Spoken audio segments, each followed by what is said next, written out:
ലോകത്തെ 70-ലധികം രാജ്യങ്ങൾ പാടില്ലെന്ന് പറഞ്ഞ് അകറ്റി നിർത്തുന്ന ഒരു ആക്ടിവിസമാണ് LGBTQ ആക്ടിവിസം. മോഹൻലാൽ അത് അംഗീകരിച്ചു എന്ന് പറഞ്ഞാൽ മതി, ലോകത്തുള്ള എല്ലാവരുടെയും പേറ്റന്റ് താങ്കൾ ഏറ്റെടുക്കേണ്ടതില്ല. സമൂഹവും വളർന്നു വരുന്ന തലമുറയും ഇതാണ് കേരളത്തിന്റെ സംസ്കാരം എന്ന് ഉൾക്കൊള്ളും. മറ്റൊരു കാര്യം, ലക്ഷ്മി ആരോപിക്കുന്ന ഒരു കാര്യമുണ്ട്, അവരുടെ മകൻ ഉൾപ്പെടെയുള്ളവർ ഇതിൽ ഇൻഫ്ലുവൻസ്ഡ് ആകുമെന്ന്.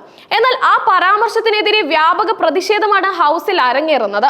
LGBTQ കമ്മ്യൂണിറ്റി ഇൻഫ്ലുവൻസ്ഡ് ആകില്ല എന്നതായിരുന്നു ഭൂരിഭാഗം ആൾക്കാരുടെയും വാദം. എന്നാൽ ഇത് തികച്ചും വസ്തുതാ വിരുദ്ധമാണ് എന്നതിൽ സംശയമില്ല. ഉദാഹരണത്തിന്, ഒരു കാലത്ത് പൊതുസമൂഹത്തിൽ ചർച്ച ചെയ്യാൻ പോലും മടിച്ച ഒരു വിഷയമായിരുന്നു സ്വവർഗ അനുരാഗം. ഹോസ്റ്റലുകളിലും രഹസ്യമായിട്ടും നിലനിന്നിരുന്ന ഇത്തരം ബന്ധങ്ങൾ വിവാഹ പ്രായമാകുമ്പോൾ സമൂഹം ആവശ്യപ്പെടുന്ന സാധാരണ ജീവിതത്തിലേക്ക് മാറുന്ന ഒരു പ്രവണത പണ്ട് നിലനിന്നിരുന്നു. എന്നാൽ ഇന്ന് കാലം മാറി. സമൂഹം കൂടുതൽ തുറന്ന മനസ്സോടെ കാര്യങ്ങളെ സമീപിക്കാൻ തുടങ്ങി.